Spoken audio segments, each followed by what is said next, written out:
This is a special called workshop meeting of the Commissioners Court of Hood County, Texas. It's Monday, September the 30th, 2024. At 6 p.m. We're in the Emergency Operations Center located at 401 Deputy Larry Miller Drive in Granbury, Texas. And we'll get this meeting started by calling on Richard Haas to do the invocation. Thank you, Judge. Okay. Let's pray together. Our gracious Heavenly Father, we thank you, Lord, for this day that you've given to us and for these public servants who spend so much time making sure we have a great community to live in. Father, today our hearts are heavy as we see those who are affected by the hurricane and flooding, and we pray your blessing upon them and upon those who are bringing them relief and aid. Father, as we talk about our community, we pray your wisdom will be upon us and that your hand will guide us as we make decisions to make Hood County a wonderful place to live and keep it a gem of a county. In the name of your Son, Jesus Christ, we pray. Amen. Amen. Join me in the pledge of the United States. I pledge allegiance to the flag of the United States of America and to the republic for which it stands, one nation, under God, indivisible, with liberty and justice for all.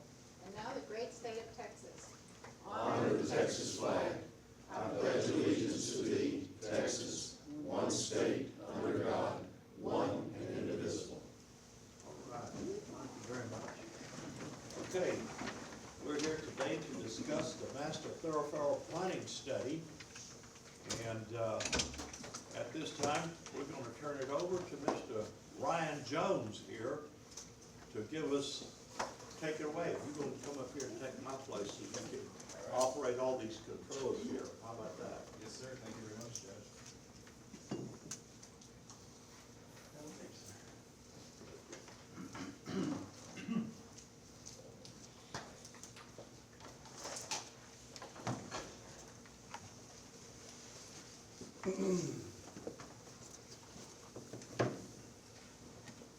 Well, it's not every day you get to sit in this seat, so I'm going to try to enjoy this.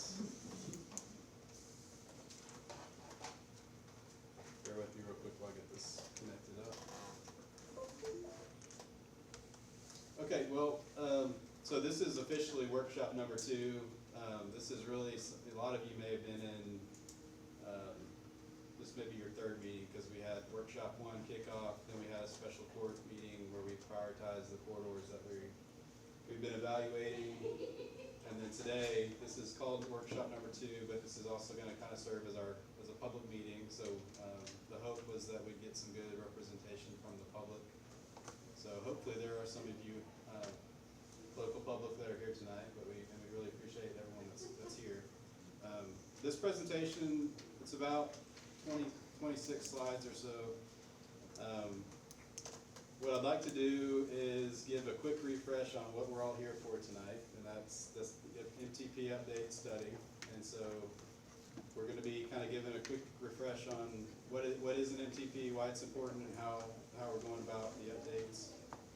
Then I'm going to walk through a quick summary of what we talked about for workshop number 1 and what kind of feedback we received, what issues were identified, what possible solutions were identified, and then kind of walk you through what we've done since then. So without further ado, I'll just go ahead and get started. So we also have, so my name is Ryan Jones. I've got Will Klump also with me tonight. We're both from Tignall & Perkins, TMP. We're an engineering design consultant in the Fort Worth area. We're actually located in North Fort Worth at 820 and 35W intersection. It's an old Everest College building that we renovated about 6 or 7 years ago. So we're the design consultant. We're also been working with the COG team. We've got Wade Haffey and Chris Reed here tonight from COG, and I think Marianne was planning on coming, but he's not here yet. There's also a third from TMP, Joe Atwood, that's not here yet too, but I think he's planning on coming. And then of course we've been working with county staff and the court throughout this whole process of updating this MTP. Was there anything else that? Unless there's, do we have some representation from the stakeholders? Steve's on his way. Oh, okay. Steve Barry. So This is workshop number 2. For everybody that's here, please make sure you've signed in. There's a sign-in sheet in the back. I guess if you're looking at the front, it's the back left corner of the room on that circular table. We want to make sure we document everybody that was here tonight. And then we've also, I'll get to this a little bit later, but we also have opportunity for public comment. There's a box in the back table with a comment form. The priority for tonight is really just to receive feedback from both the public and the steering committee. So please don't hesitate to provide your feedback, and please be sure to sign in on the sign-in sheet. So first off, we'll just do a quick refresh on the purpose of this study. It's to update the county's master thoroughfare plan. The current plan is dated 2000, so it's about 24 years old. What is an MTP? It's a long-range transportation planning document, and it serves to guide the location, size, and timing of thoroughfare improvements. And that's to meet population growth and traffic growth forecasted demands. And then one thing that's probably an important consideration is to know that when you're looking at master thoroughfare plan, you're looking at major thoroughfares. So you're not looking at local roads or residential roads. You're looking at collectors, arterials, highways, those sorts of roadways.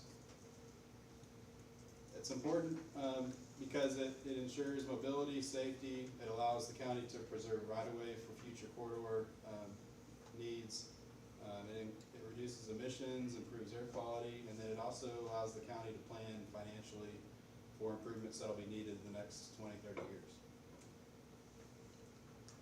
One of the things we were looking at when we initially started thinking about this effort was looking at the growth that's anticipated for Hood County. Based on COGS numbers, and I was told these numbers are slightly outdated, but these numbers are from the year 2020. It's forecasted, Hood County is forecasted to grow 60% in the next 45 years.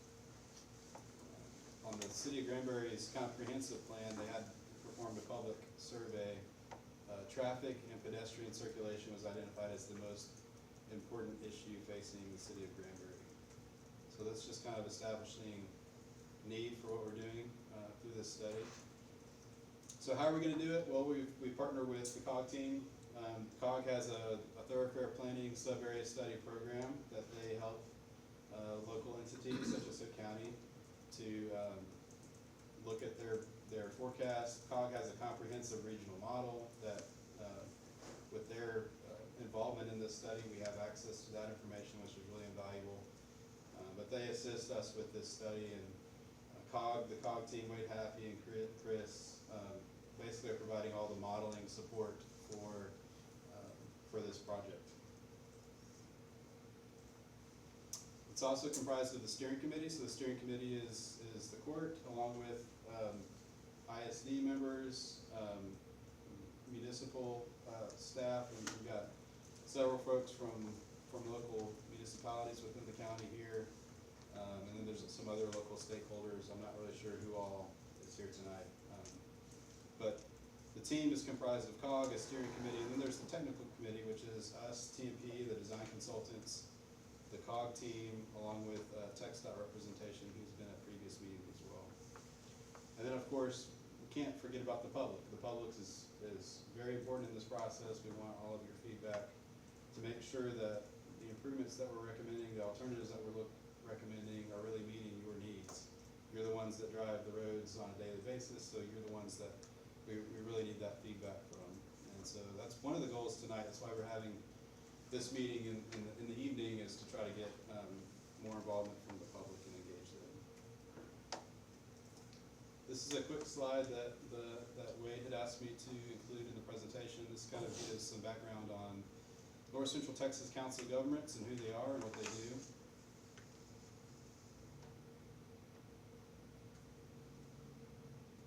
As I mentioned, the steering committee, these are the members of the steering committee. The steering committee is going to be the primary source of guidance and decision-making throughout the process.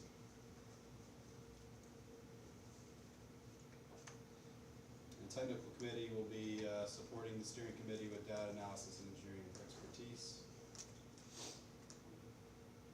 Kind of a refresher on the timeline for this study and the steps that are gonna be involved. This is what's showing. We formed the study back in March, and that's where we formed the steering committees and the technical committees. We then had a workshop in April, followed by a special court meeting in May where we confirmed the priority corridors based on workshop 1 feedback. And then here we are today at workshop number 2 in September. And then going forward, we'll have potentially additional workshop or 2, potentially another public meeting, and then finally we'll finalize the recommendations and move forward with study adoption once the study is complete. So here we are now, we're at workshop number 2, September 30th.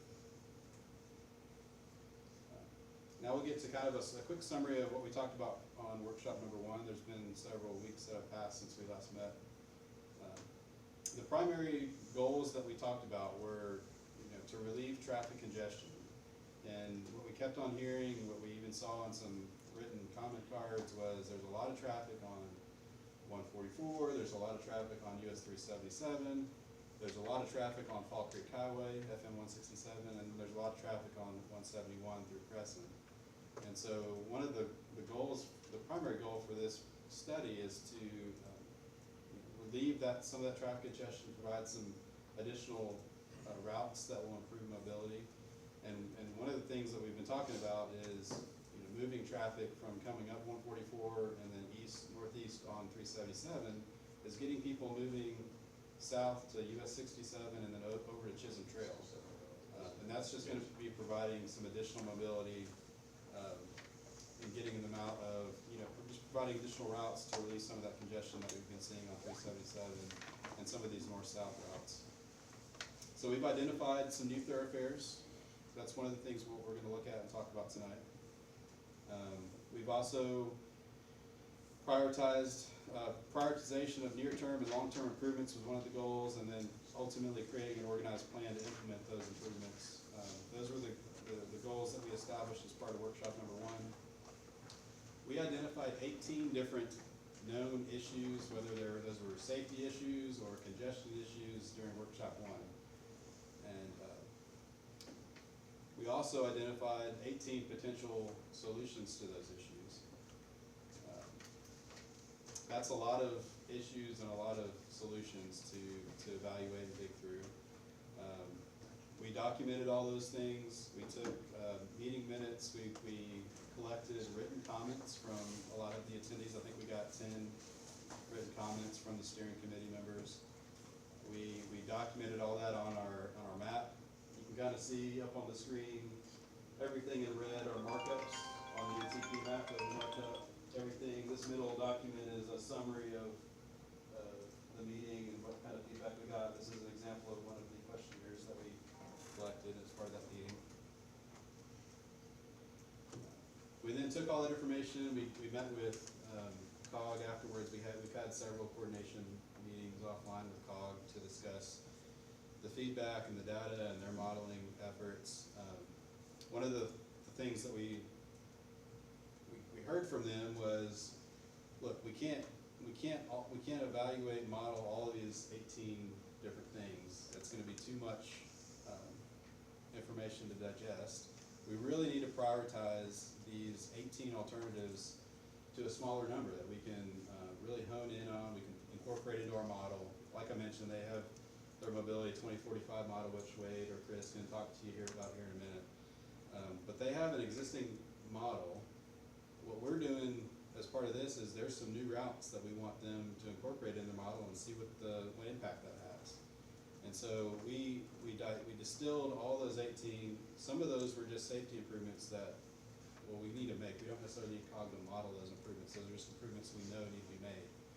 But we distilled all that information into 6 corridors that we identified as near-term needs.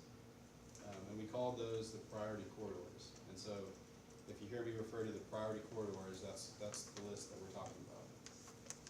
So COG incorporated those 6 priority corridors into their model, and they analyzed the impact to regional mobility, not just Hood County, but also adjacent counties like Johnson County, Harper County. How are these changes going to affect Hood County and your neighbors? corridors that we identified were Pecan Plantation, new access to the south. Stroud's Creek, there's a residential neighborhood northwest of the loop that, when it floods, they get isolated and they get trapped, basically. There's no way in, no way out. And so that was identified as a safety concern. Old Granbury Road, we've been working closely with the county and with the city on this project, but currently it's a 2-lane road. All the analysis we're seeing right now indicates that it needs to be a 4-lane road. So that's a priority corridor for the county and the city of Granbury in the near term. Fall Creek Highway, so there was a lot of talk about how busy and congested Fall Creek Highway is. It's one of the only north-south routes on the east side of Granbury. There's a lot of development, talking with Clint and county staff, county commissioners, there's a lot of development planned for that area. We need another north-south route, and so priority corridor number E, or letter E, is a new route that's going to serve the new development, but also provide some relief to congestion on Fall Creek Highway. And then finally, F was a extension of Mitchell Bend to provide connection to the southeast part of the county, and that was currently kind of isolated by the lake. Oh, I'm sorry, Misty Meadows Drive extension. So there's a couple of schools on Misty Meadows that need additional access, and so we're proposing an extension up to the loop for Misty Meadows. Okay, so modeling results. So like I said, COG took these 6 priority corridors, they incorporated them into the model. Well, part of the information they needed to incorporate it was they needed to know how to code it. And coding, there's things like, what's the functional class, what's the lane configuration, how many lanes is this corridor gonna have, what's the speed limit, what's the intersection control at intersections. And so we worked with COG to kind of give them some of that guidance for these corridors so they could incorporate that into the model. Wade ran the model and gave us the output. The output was, there's a lot of information in that output file because COG's model is very extensive, and it's got roadways across the whole region. Thankfully, I think you trimmed back that information specifically to Cook County and the areas adjacent to Johnson County that we were looking at over to Chisholm Trail. So that reduced some of the data, but it was a lot of data to go through. And so we were trying to think of, when we're looking at this data, what's the best way to know if these priority corridors are having a positive impact? One of the metrics is level of service, which their model does produce. Another metric is volume change, and so we were looking at, obviously they've got their base 2045 model, then they incorporated these new corridors into that model. Well, what is the impact in terms of volume on each of these roadways? And so what we did is we took that data of volume change and we created what we call a heat map. It's not really a heat map, but it's a map that kind of shows, it depicts the volume change with colors. And so as you can see on the screen, any roads that you see on this map, and we've got another printout, hard copy on display in the back of the room if you want to take a look here in a minute. Any roadway network that's shown in green indicates a reduction in traffic volume. Any roadway that's yellow basically is saying there's very little impact to the existing or the projected 2045 volumes. Anything in orange or red is indicative of an increase in volume. And remember, this is what impacts are our new corridors. What impacts is our priority corridors having on COG's model? And so, going back to what we talked about in the goals and some of the issues that we identified, 144 is identified as heavy congestion. We need to take some of that congestion load off 144. 377, the same thing. Fall Creek Highway, same thing. 171 through Crescent, same thing. So what we found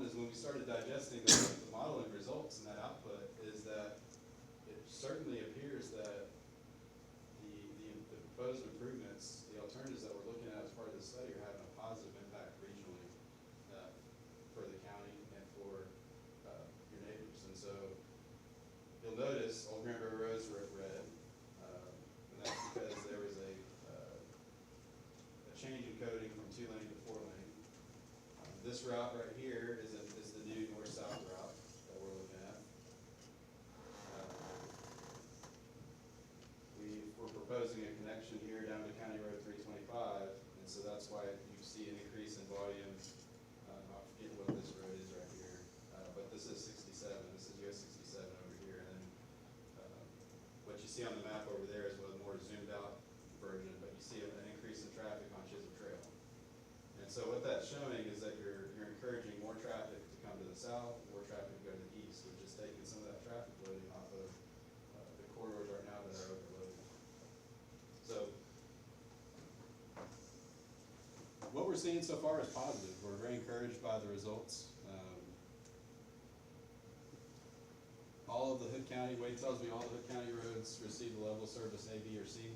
So I think your model produces a level of service A, B, kind of categorized in three different groups: A, B, C, D, or E, and then F. Correct. You asked me not to quote you, but I'm going to quote you. Wade said he thinks that, so there's another metric called level of congestion. Anything that's 1.4 or over is an F. Wade, now's your chance to clarify if that's not the case. But everything in Hood County was less than a 1.4. In fact, most of the things we were looking at were down closer to a 1. And so that's a real positive indicator for what we're doing. It reduced traffic congestion on 144, 377, FM 167, and State Highway 171. It increased mobility to 67 at Chisholm Trail Parkway, and the result of all that is increased safety. There are some other safety improvements that were talked about in Workshop 1. I think 171 north of Crescent, there's a real unsafe railroad crossing there. Those types of improvements are going to be incorporated into the MTP, kind of regardless of what the modeling shows. I think the Stroud Creek flooding issue is probably something that we need to address regardless of what the modeling shows. The access to the Pecan Plantation to the south, all these things are kind of it's just safety concerns. But what I was really encouraged about is some of these new routes that we're showing, some of the new connections are really having a great positive impact. So with that, Wade, I don't know if I stole your thunder, but I was going to give you and Chris a chance to kind of talk through some of the things that y'all are seeing, maybe describe a bit the process that you went through in terms of coding the model and the updates that you made. But I was going to turn it over to you and just have you kind of give a chance to. Yeah, absolutely. Again, my name is Wade Akey. I'm a senior transportation planner with Council of Governments. Ryan pretty much hit a lot of the highlights. So one of the things that we do is our model, we have 4 years. We've got 2023, 26, 2036, and 2045. A lot of the times, most of our modeling is probably going to be in 2045. We model current year. I mean, 2023 is the past, so not a real good point looking at that. One of the things that we really look at too is more kind of regional connections as well. And one that really kind of surprised me and really kind of surprised us both was the southern connection down to 67. When that was first kind of brought up, I was like, I don't think our model will really see that as a really good connection. But I was pleasantly surprised. Like I said, it reduced a lot of traffic on 377. It gives kind of an alternate route, especially if you look at, you zoom out and you look at a regional level. You got Dallas and Fort Worth. They can kind of come down, take 67, and it's kind of a southern entrance into Hood County and into Granbury as well. So that, the one that's up on the screen right now. That was actually a really impressive connection. Some of the other ones, one of the things too, Hood County being kind of a rural county in the outskirts of our model, some of our traffic projections, again, they're projections. So when we did this model, one of the areas we had to really look at was Old Granbury Road. For some reason, in our current model, we're saying that in 2045, there's gonna be 0 cars on that road. In real life, we know that's not gonna happen, but just the way our connections kind of work. So I took a look at that to try to fix that. And as you can see on the map, our model like that once we gave it a good connection. So yeah. Great. Yeah, if I could add something real quick. My name's Chris Reed. I'm the principal transportation planner at Council of Governments. One thing to note when you look at maps such as this,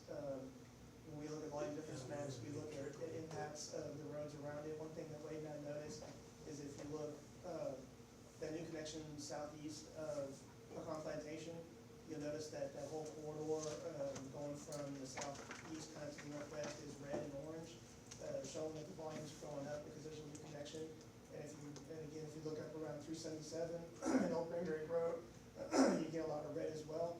The payoff of that is if you look at 144, the north-south movement, south of downtown Granbury, that road is now green in these maps, showing that the volume has actually gone down. So you're seeing the benefit of reduced congestion on that corridor based on the priority corridors heading out east-west on either side of it. So those are things that Wade and I look at and the consultants looked at, is seeing what the impact is on, by focusing on these priority corridors, what are the impacts you're having on other major corridors in the county, and we thought that was a good result. Yeah, and also just to add, red does not necessarily mean bad. Green doesn't necessarily mean good. I think in this case, we were hoping to see green on 144 and 377 and Fall Creek and 171. So in this case, green is good, but I wanted to highlight this, the fact that the colors are just indicators. It's not necessarily a good or a bad thing. In this case, we colored it just to be able to evaluate what was going on. And we were very pleasantly surprised that not maybe surprised, but we were pleased with the results, because the results show, the changes that we're making are having a positive impact. So,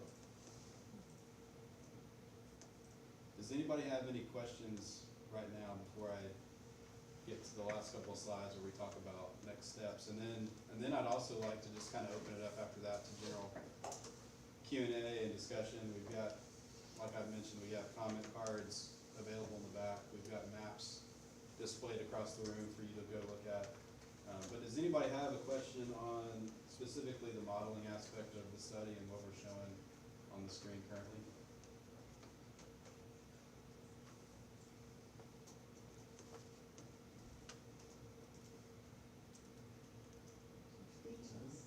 I don't have a question. The blue, what you're seeing on the screen, the blue, those are just identifiers of where the priority corridors were in relation to the county map. Well, I don't think that Overton Court actually solves the Stroud Creek issue. Wasn't enough traffic up there. There's going to need to Doesn't be show an impact because there wasn't enough traffic on the study. Well, the low water crossing is right over there just north of that D a little bit. I think where Overton Court comes in, but not actually alleviate that particular. So let me show you on the MTP. We've got it shown a little bit differently. One thing to note on this map is this is strictly line work from COG's regional map. So it's not going to give the deep level of detail that maybe we will on our MTP map.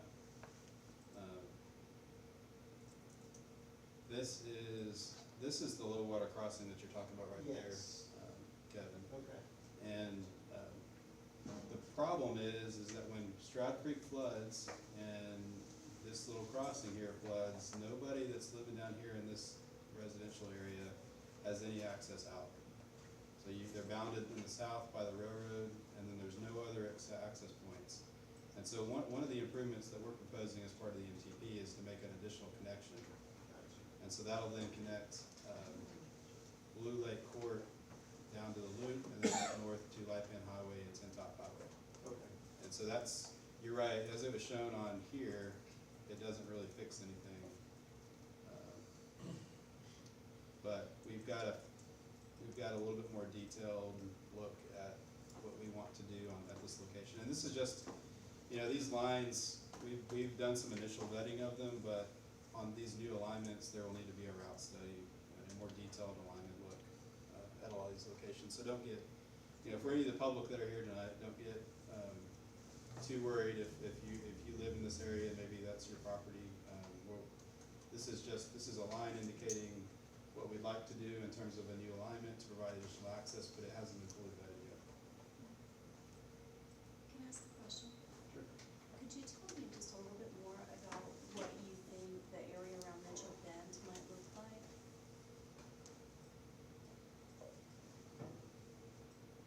You're talking about this area here? Mm-hmm.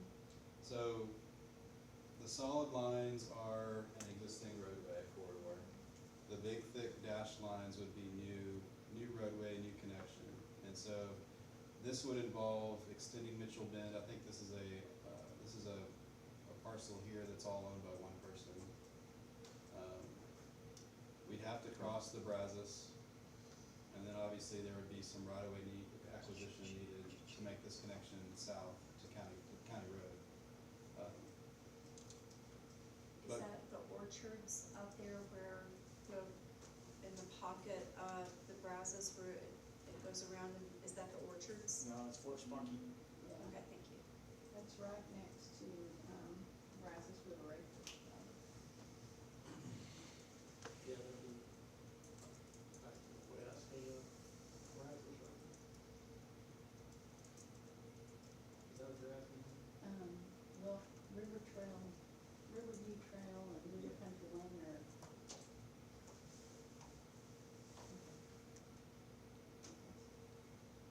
Did you see where it is? No, but I'll trust you. Well, Well, what is your that's concern? I don't know that it's a concern as much as it is I'm trying to understand. I know that area pretty well. Okay. And I know the orchards, those are really nice homes and they like their quiet. So I don't know how that's gonna impact them. And then coming off of Mitchell Bend, I understand that's a, you know, that's one person's property, so going through that.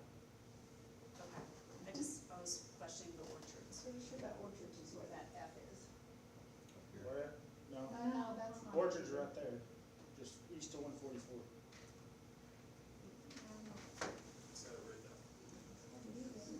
No, that's not. That F is where they're gonna put the solar farm. Red dot? Yeah, I think it's over by Hay. I have to look right across the river from Ravenswood.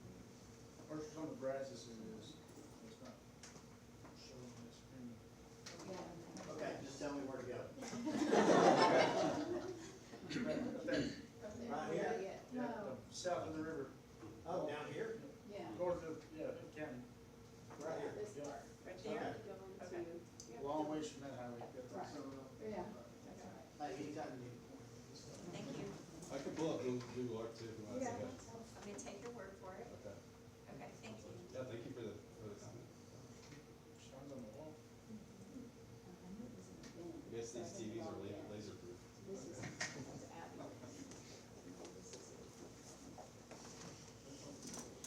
That's right, that's where the solar farm is gonna go.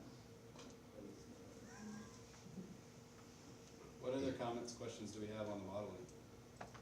One thing I forgot to bring up as well, I'm also currently working on Johnson County's Thoroughfare plan, working with their consultants, and I've made them aware of some of the alignments that y'all have requested in this, and I'm not 100%, but they think that they're gonna implement those as well into theirs, so we'll get kind of a even more comprehensive model once they give us our changes, and I'll add these into it for them as well. Yeah, and I guess I'll take this opportunity to put you on the spot, Wade. If there's any information that you can share back with Hood County in terms of what y'all are developing. I'm right here. Oh, yeah. I'm the consultant for Johnson and Ellis County, so I'm here. Awesome. I'll talk to you later. Yeah, that'd be great.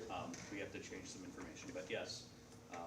Right now, I mean, most of the corridors, I don't wanna take away your thunder, so I can tell you a little bit of what we're thinking about Johnson County, but I don't wanna, this is a Hood County, presentation, so. Yeah, well, I think we would be interested in, at least I'm interested, we can talk later, but like what y'all's timeline of your study and updates are. We're kinda right behind you. Okay. We're fighting for modeling time with the Council of Government. We're down to two computers right now, so we're fighting within ourselves. Yeah, we're trying to hijack one of them, we'll see. Very quickly, the focus really is on the east-west corridors to 67 because we figure there's a real shortage of corridors. So a lot of our modeling effort is there. Along the western side of the county, I mean, we are concerned about connections to Hood County. A lot of our work is along 67, proposing some backage roads and some future roadway expansion, just upgrades of existing facilities. And some low-level, like collector minor arterial connections to Hood County on the western section. Okay. But our big thing is to try and get, don't quote me on, I think it's FM 917, to bring that all the way across, And that would into actually- Godly. So, 117 is Godly, so Godly, instead of we're trying to put a loop around Godly because it's got a very discontinuous and, roadway network within the city limits, so we're trying to build a loop around it to try and allow more, better circulation around the city, cause we can't do much in between. 917 is the Yeah. only east-west Yeah, in Johnson County north of 67. Yeah. It's The kind one of, that, oh, I know. That- and it's a Yeah. tough drive road. it often when I go to Mansfield. Yeah, Yeah. it's kind of no shoulders to speak of and a lot of curves. well, the Yes. plan, yeah, the plan is to, Are those called curves? Well, yeah. there's some 90s in there. TxDOT has some projects on it already, and they're doing some studies, but the idea is to make it a strategic regional arterial through the county. And so we're gonna be doing some modeling to see, just like yourself, we wanna see if these improvements, what that does to travel along 67 in particular. And then we're also modeling SH 360 at a very, you know, where the alignment currently sits, and we're working with COG on that as well. So when you look at this model and you see the traffic southeast going into Johnson County, a red line, does that concern you at all, that the traffic that's gonna be added to 67 inches of travel? 67's always a concern. I don't think, you know, I think the traffic that's gonna happen there, the idea is that what it doesn't show our improvements in Johnson County. So, I mean, I do want to know what kind of volumes are loading up, but that's probably a conversation I can have with the modeling team as well. Because if you've done an updated demographic data set, which I'm assuming you did? Yes? I don't know that we have or not. You just used the COG demographics? Yeah. Okay, well then we'll be fine, because our demographics will pick up what you're doing, so Yeah. that's okay. Well, one of the benefits I think of working with, that we're both working with COG, is that, you know, we're sharing the data. And so if there are issues that present themselves as part of these proposals and these changes that we're making, you know, we have a consistency in the COG team that they're gonna be able to point those out to us between Hood County and Johnson County. Yeah, Wade's already briefly talked to me, and that's one reason why I'm here, he told me about the meeting. But We can talk later. As you can see on this map, the purple line is indicative of Hood County line between Hood County and Johnson County. And you can see there's a lot of these corridors are crossing that boundary. And so one of the important things that we need to share is, and what was your name? Brian, sorry, Brian? Brian Crooks, yeah, Cool, nice to meet you. Brian, what? Crooks. I'll give you my card and all that stuff. Thanks for coming and thanks for your input. Brian, you and I need to talk because we need to make sure that our plans are cohesive and are, you know, crossing that boundary.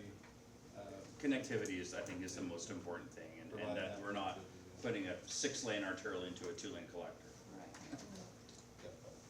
Anyways, So thank you for coming on it. It's helpful. You would And I think so. definitely want to get your Yes. card afterwards. Anybody else have any comments or questions on the model before we kind of go to the next slide?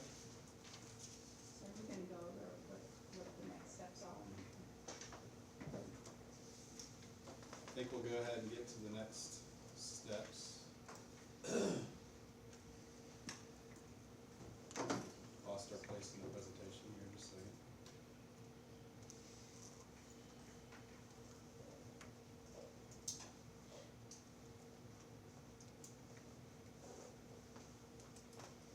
Okay, so the next steps is, you know, we're gonna compile any feedback we get tonight, whether that's from the steering committee, the court, the public. We're gonna incorporate any of that feedback that needs to be incorporated in terms of, we're gonna look at that and see if there's any revisions we need to make or adjustments we need to make, into what we're proposing. We'll incorporate that into the study and our documentation and into the maps. If there are any new routes or thoroughfares that are gonna be, needed, or, you know, say we're looking at this and we realize that we haven't accounted for something, there's a problem area in a location we haven't identified yet, we'll circle back with Wade. There may be some additional modeling that we'll need to do. I'm not sure that there will be, but there may be. Once that's done, we will develop an updated map. We'll draft, there's gonna be a report that's associated with this study. So we're gonna prepare a draft report. Then we'll come back and we'll likely have another workshop or presentation, just to update everybody on what the final recommendations are gonna be, and then, once all that is confirmed, the county's court will then make a motion to adopt these changes that are being proposed as part of the study. So that's kind of the next steps. I think the number of meetings or the number of workshops that are gonna follow will largely be dependent on what kind of feedback we get. Right now, we're seeing a lot of positive results from the modeling. Sounds like there's gonna be some coordination with Johnson County that we'll need to button up and make sure that we're providing connectivity where it's needed. But things are moving in the right direction. We're seeing some good positive results. And so, unless we get some feedback that's gonna change that direction, I think we're on good track, and heading in the right direction. We're also in a fairly good point in terms of schedule. When we initially kicked this off back in March, we were anticipating this to be about a 12-month process. I think we're in good shape to wrap this thing up in March of next year. So that's kind of the next steps as I see them. I'd like to kind of open it up to a general Q&A and discussion, and we can kind of turn this thing into more of an open house style public meeting if we'd like. Like I mentioned, there's some exhibits around the room. There's a box on the back table with some comment forms that you can fill those out, drop them in the box. We'll collect them, scan them in, and get those documented. I've also got some red Sharpies on the back table. Feel free to mark up these maps that are on display. If you know of an issue or congestion problem that we haven't looked at yet, please mark that on the map so that we can consider that and evaluate it. But that's really all I had. Sure. Okay, so we're going through this 12-month process, what's the end game? So we're gonna, your last thing on the slide was, to adopt the plan.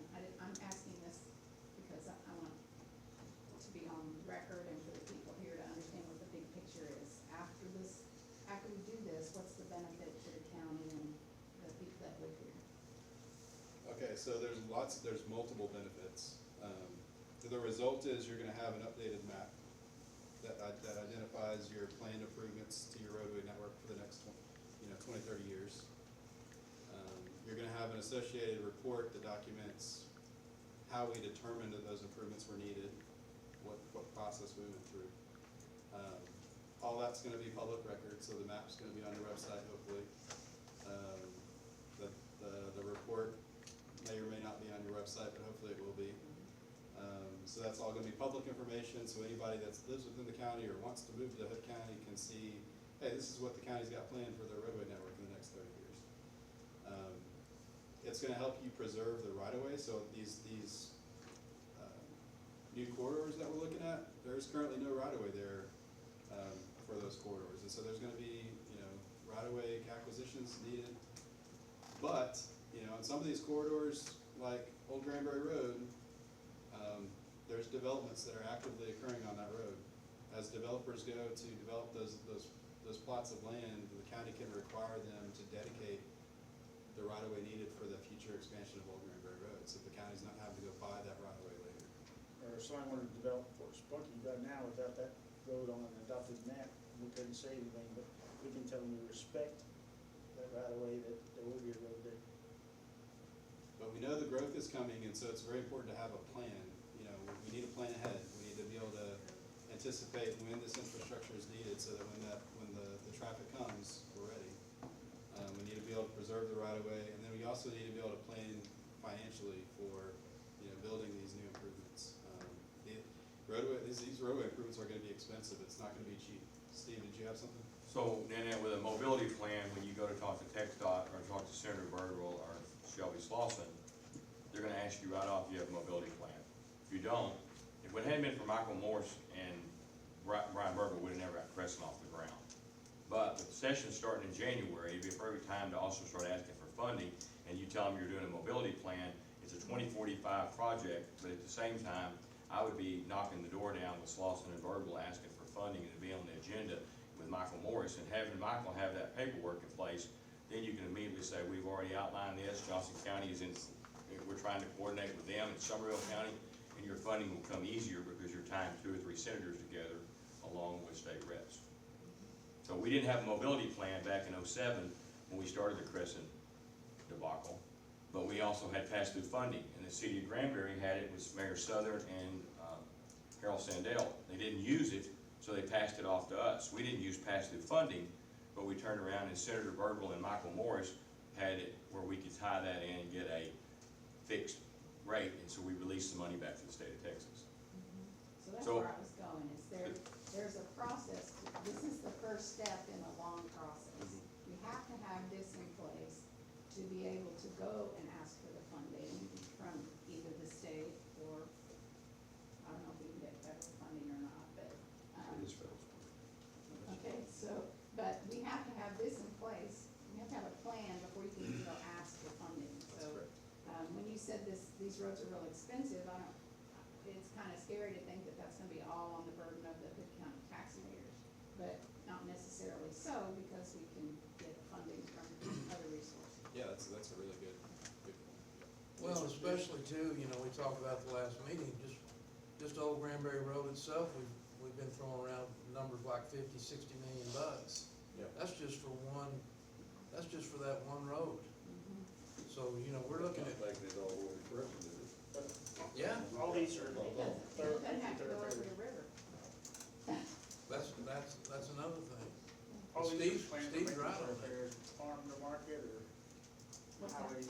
These are all, the ones that are modeled are major thoroughfares, farm to market roads, or US highways, or. I've got a question, it's something that I never really thought about, but west of 377, you can't get oversized loads down that road whenever you get to Total Bridge. Are oversized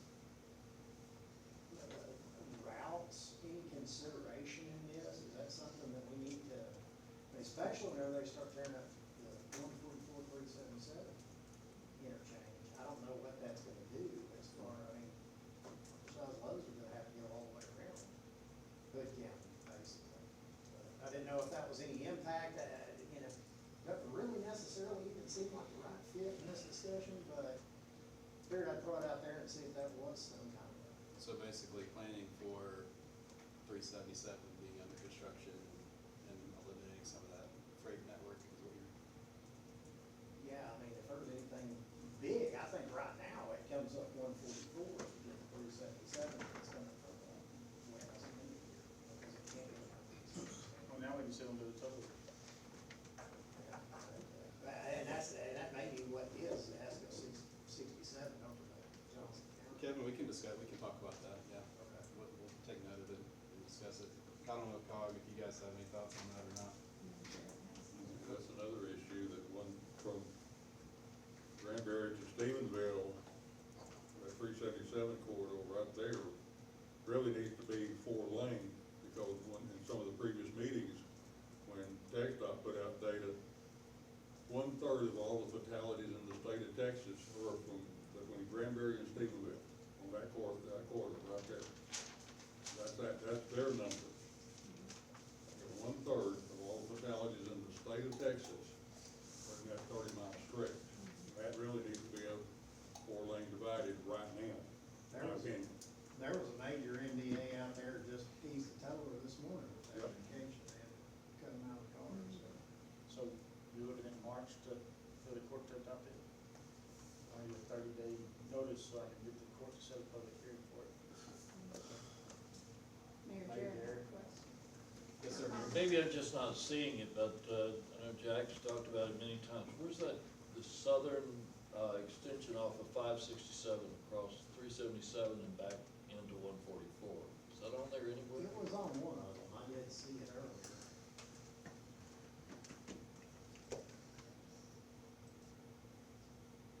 Yeah, The blue right there, but see, Okay, You're talking about the extension of the loop? right, Yeah. right. Thank you. it's the river right there. Yeah, behind Boundary. Is the one coming out of Convocation, is that still a priority, or? Got her phone That's number. blue. I got it too. Yeah. That's gotta be part of the funding. Yes, I see it now. Thank you.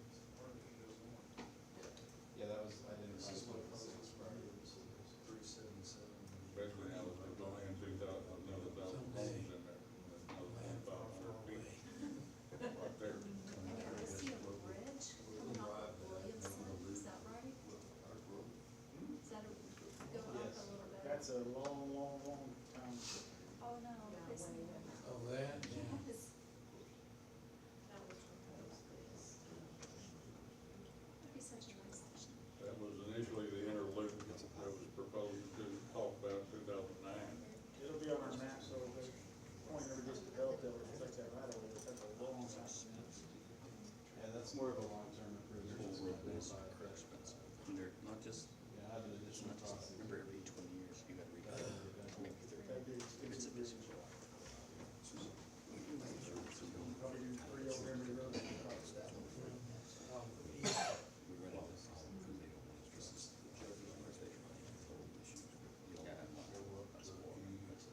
That's a whole other seminar, but yeah, we are running across the board.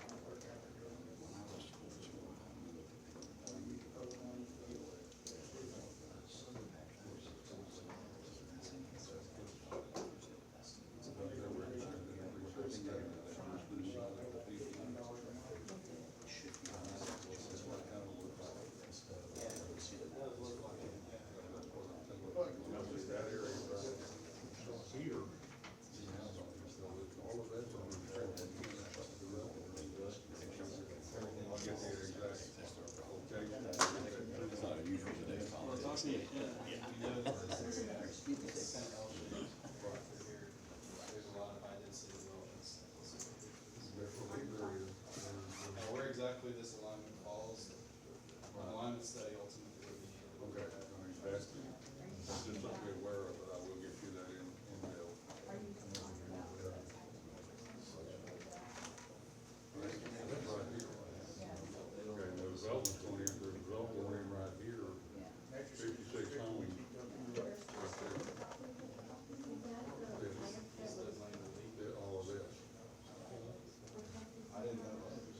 Yeah, there's in, Oh, no, the nature center is. but I will get the specific that in email to you. It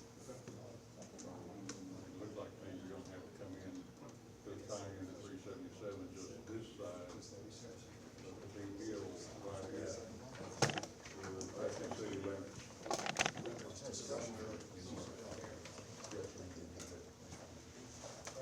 Spoken like a real county judge.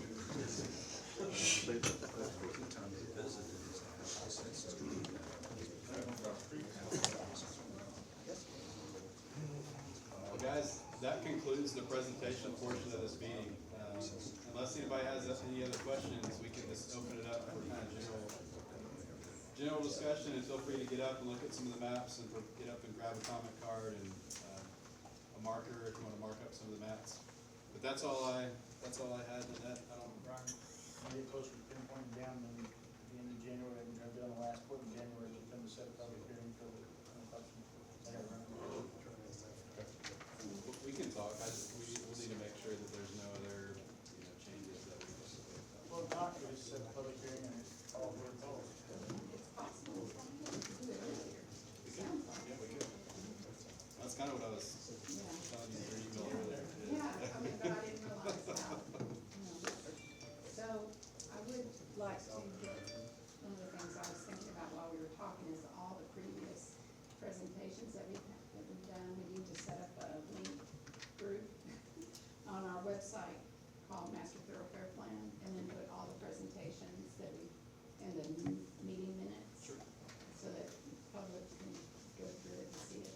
Sure. And then, is there anything else? I mean, that was the thing that I wanted the public to understand, is this is the first step in getting the funding to be able to build these roads. Mhm. So, Yep, it's a long-range plan. yep. Yeah, this in a lot of ways is the easy part. Getting the plan together is gonna be the easy part. Securing the funding, getting it designed and constructed, those are gonna be more the more effort's gonna be required for that. Those processes are gonna take longer than what we've been through the study so far, so. Any other public comments? Joe, did you have anything to add? Nothing.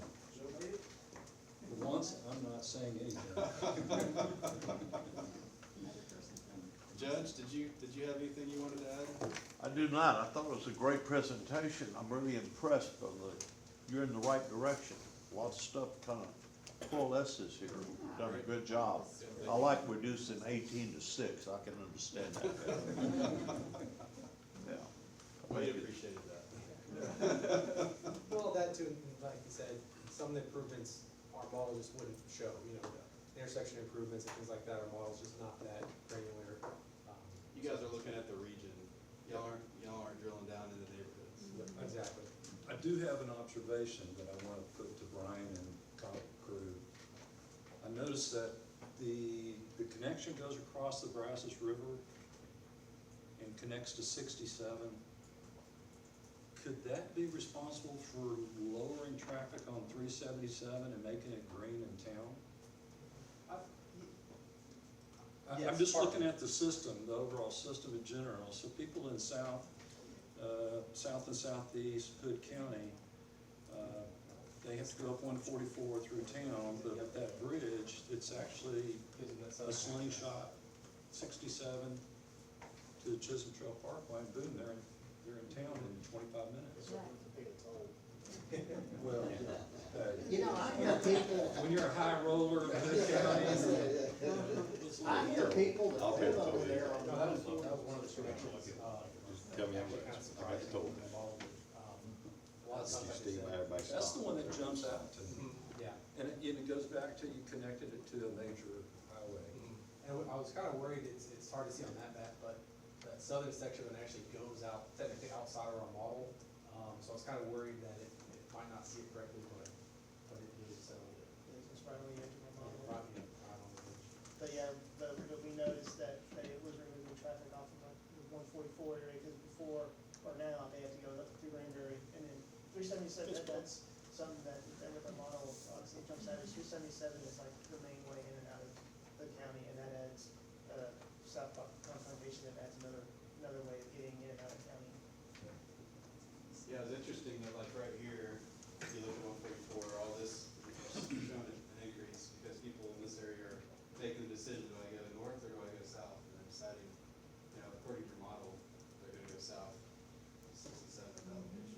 Everything further north, it's green because they're getting that volume reduction because of that. Yeah, that was an interesting. But then the question becomes, because part of this red link is in Hood County, the rest of it is not, a large majority is not. In fact, I don't see Hood County passing a bond to fund construction outside the county. I think it's not a legal possibility. So then it becomes, how are we gonna fund this? It's not on system. Do we get grant money? Do we seek like evacuation from an incident at the nuclear power plant?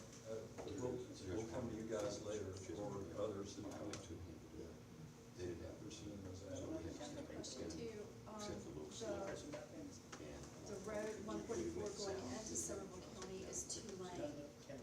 Will that change? I'm sorry, can you say that? Yes, the road going, it's 144, when it crosses from Cook County into Somerville, it's a 2-lane road. Will that change? Will it become a 4-lane road? In Somerville? Uh-huh. Somerville, to my knowledge, does not have an MCP currently. And so that's probably something that, you know, Somerville needs to go through a similar exercise that Hood County is. They just now got their first equipment. Yeah. So, to be honest with you, I don't know what Somerville's plans are. Okay, that's fair. That's fair. Well, Steve, can I ask you, on the Crescent bypass, That's what me and the gentleman were just talking about. when did y'all start that? Cause it started like long before even I took office January 2019. He started it, 2008 was when it so started being. Leonard Hennington was already starting it because precinct 3 and 4 was split by 377 at that time. So where the racetrack was, precinct 3 and precinct 4 was mine and yours. And so at that point, Leonard had already started making conversations about doing it. In 2008, just as Chief Becker said, we started looking for funding. The city of Granbury was also looking for funding for 377, which was Mayor Southern and Harold Sandell.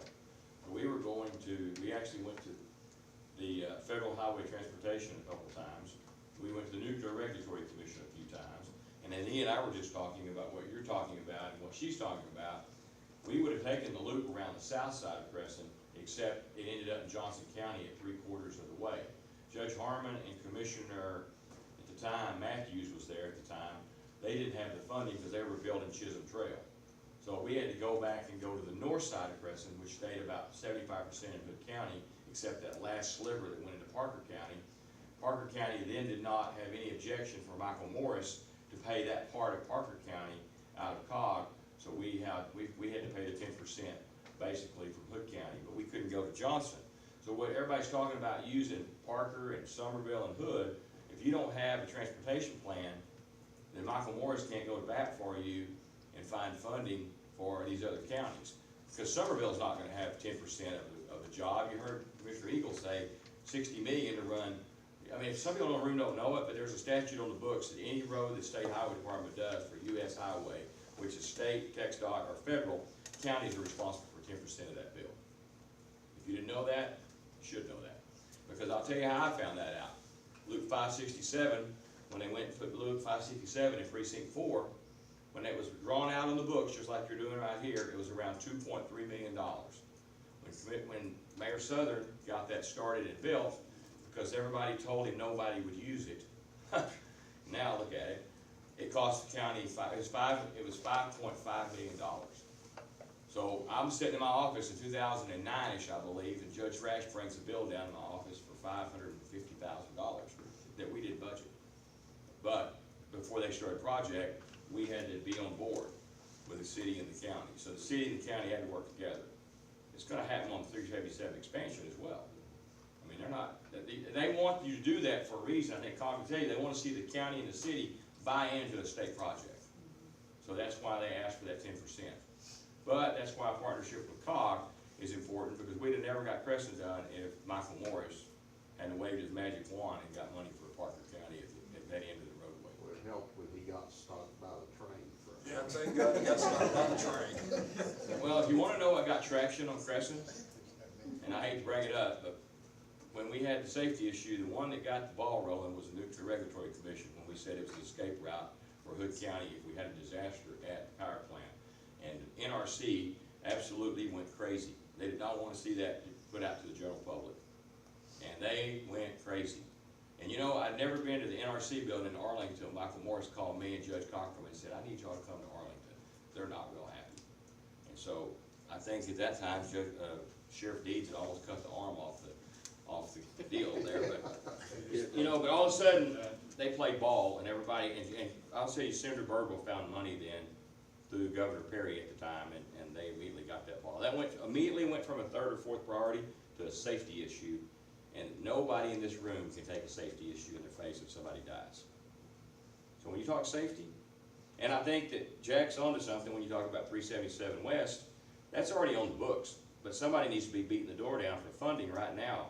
The session starts in January. Somebody needs to say, where's TxDOT getting their funding? TxDOT, when was the last time the gas tax was ever, the gas tax hadn't been changed since before my dad was in office, okay? And so we're not driving Ford LTDs that get 8 miles a gallon, we're driving Kias that get 40 miles a gallon. So TxDOT's pot of money has dried up. And Texas is growing leaps and bounds, 1,000 people a day. So the money's not there for them. They want to build highways. I know Joe and I had this conversation many years ago. They want to build highways. When he was at TxDOT, they don't have funding, but they get blamed for it. So right now, if I was on the court, immediately I'd be writing letters at session. It's where do we find funding for Project 2045? Where do we find money for TxDOT to get the city of Granbury and 377 project off the ground, and the west all the way to Stephenville? Well, to add, So the question you asked, we started when I got elected in '07, and it's not finished today, Dave. So people, I have people stop me at church and say, do y'all realize that, and I know I was talking to Mayor Jared about this, hey, did you know that 377 all the way out to Last Chance Phoenix, they're gonna have it done next year? And I went, are you crazy? And I said, they don't have all the stuff done for that, and they don't have funding. Oh yeah, it said it in the paper, no disrespect for the paper, but it's gonna happen. And I said, there's no way it'll happen. I won't be alive when they finish that project. I said, that's why it's so important to have a mobility plan for Clint, to not let people go in and develop an area. And I promise what's gonna happen when somebody sees these plans, developers are gonna go out and start blocking areas for you not to do what you wanna do, because they wanna have the higher end properties when you do finally get to do it. But road projects, shoot, me and Joe have known each other a long time. Road projects are like giving birth to elephants and they never come to premonition, and when they do, it's a great day. And I'm just happy that coming home from Fort Worth today, I didn't have to wait on the train, I come westbound. And I think Dave will finally see the eastbound open, I hope he's Maybe.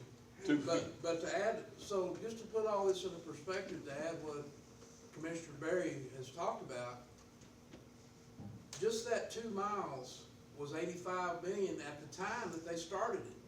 That's 42 million bucks a mile for the, and I know that's big, big 4-lane with a lot of bridges. But the money is, we couldn't tax people enough to build, to do all this. We'd tax them out of their homes. So by having your court involved with COG and going to the COG meetings, and the judge was the backup for Judge Harmon when I was on the court, Judge Cochran was, and then Judge Massengale, to set in that RTC trip, which Regional Transportation Group meets every month, and to sit in there and hear what's going on regionally. If people don't understand why you don't get money in Granbury, Hood County is in the Fort Worth district. So Fort Worth is competing with all the money along with Johnson County, which is a growing community. So if people don't understand that, when people come and gripe at the commissioners or the city about not fixing something, go to Frisco and Plano and Colony and drive around and then think you got a problem, we'll go up there. So all that money is in a pot of pool, and the state divides it by 15 districts statewide. But 82 million is what Dave just said. At least when we got in negotiations and they knew it was going to take this long, one thing we run up against is there's a clause when you're a court member, you're not supposed to pass off. I wasn't supposed to pass off debt today, for exactly how it says. It reads that way. It happens all the time in bonds. But what we did was, when we gave up the money for the $11 million for pass-through funding, we at least went to TxDOT and said, we can't wait for these overruns and all this. So Michael Morris, who I praise all the time, he got a deal struck that we were capped at $11 million. So we paid $1.1 million. I believe he paid the last payment or next year's budget. Two budgets. 2 or 3 left. So 1.1, the taxpayers were protected by the previous courts and this court. So it didn't matter if it cost $100 million at Crescent. So that's why it's important to have a great relationship with Tignaw Perkins, COG, other counties that are doing these mobility plans, so that y'all can get together and be more powerful. I bet with change orders, it's over 100. Yeah. I bet it is. Especially those bridges they put over people. Transportation should be at the very top of your list right now of what's going on in Texas. Ron, I was interested to ask you what y'all seen in Crescent now that the westbound bypass has opened up. Have y'all seen an improvement to that? Oh, yeah. 377, 171? The westbound's the coming home traffic. And the train was bad at coming home traffic, not as bad as it seems to be the morning traffic, but it's still bad. But the bypass, I'm really pleased with the way it's worked so far. The westbound is, got going in July, and we have not run a wreck out there that really had anything to do with the roadway. We've had some things, but they were the sort of things that have happened anywhere. So it appears that at least if the north or eastbound does as well as the westbound does, when it's finally done, it's gonna be great. That's good. You looking at November on that? Well, Which year? the newspaper called up and said, how could this be? The judge and I heard, TxDOT promised that they would meet with me for how we're gonna emergency crossover, and if we have an emergency out there, how we're gonna make it work. So we had that meeting, and the judge came up, and the TxDOT people said, we think we'll have the other way going by Thanksgiving. But you can't find that in writing anywhere. If you didn't have me and Massengale to tell you we heard it, you wouldn't know that such a thing was said. But they've done I don't know exactly how they did it, but they put some bonus stuff in with Zachary and stuff to spur them along, and by and large, you see them working out there. Yeah, they were working out there Saturday. Yeah, they're working sometimes into the night, so whatever TxDOT finally did, it's made Zachary kinda get a little bit more moving, and I would've bet against Thanksgiving, but. Well, what if you I saw recall, today- I asked him, which Thanksgiving? Yeah. Everybody started laughing at the time. Yeah, Probably just to start having to pay penalties. but they're moving along. It may not make Thanksgiving, but I don't think it'll be too far behind. Unless they quit again. Jimmy was in my office last week and he said, I think they're gonna get it done. Yeah, well, Jimmy said that for 2 years. Will the Crescent have a party that day, Ron? Will we have a big party? We might. Yeah, we could have a nice party. You guys have a lot of development coming in y'all's area too soon. We've been looking at some of those planned developments as part of the old Granbury. Crescent There Point. is, including down 171, and a lot of this has started to build, but a year or so ago, there was already platted about 3,300 lots. And, I would say, the Crescent Estates, which is toward Godly, is about 400 or 500 of those, and there's already 150 houses in that one. Hood County, you don't see it so much because it's down toward Godly a little bit off. But, yeah, it's going. Yep. And I am so thrilled to see that the modeling appears to support what a lot of our gut feels were, and sort of, I think it's a compliment to our court and everything that your modeling kind of said they're right. Absolutely. And I've just been sitting here saying this is good because it's vindicating or a lot of what a lot of people in the room thought it was gonna say, perhaps even more than we would have realized, so. I think the county's coming together with a good thing, whether how we get it all done and plugged together and all, those are gonna be some real challenges, but, from a planning standpoint, I'm real pleased with what I saw tonight. Great. Thank you. Well, Lynette, Jack, Dave, Judge, do y'all have anything you would like to add or say before we close at least this portion of tonight? So the next opportunity, the next thing to do would be about how many weeks away? Well, part of that, I think we need to, I don't know, I haven't seen anybody put any comments in the box, but I'd like to make sure, I'd like to go back and see what kind of feedback we received tonight, see if we need to make any adjustments to the model. At that point, we can kind of reconvene and discuss next, whether we need to have another workshop, whether we want to go ahead and draft the report and get that presented. I think part of that's going to be dependent on what kind of feedback we may or may not have received tonight. If we haven't gotten any feedback that would suggest what we're doing is not the right track, or if there's other things we need to model, I think we can proceed forward with developing the draft report, finalizing the map, coming back here and doing another workshop to present that information, and then from there is when we'd have the hearing and adoption of the UTP. So the timeline, I think, is gonna be a little bit dependent on what kind of feedback we get tonight.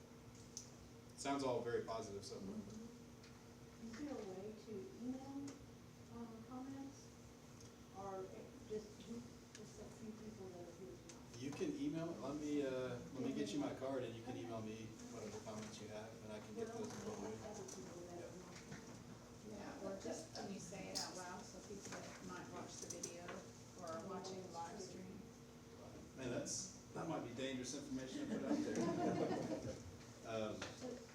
Yeah, I can do that. Would you like for me to? Yes, because there might be people that watch the video. So So or for the newspaper? anybody who would like to email comments, you can do that at rjones@tnpinc.com. That's rjones@tnpinc.com. Did you get the newspaper?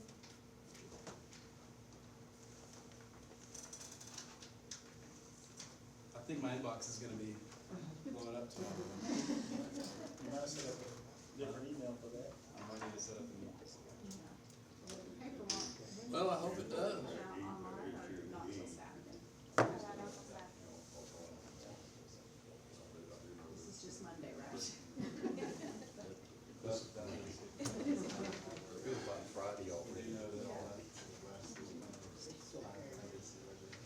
Well, okay, I think that's about wrapping it up. If you need anything, contact Brian, you did a great job. Thanks, sir. Give this boy a bonus here, Joanne, good. Good job. Really good job. Yeah, no, I don't do that. We don't have anything else, and this workshop is adjourned. Thank you.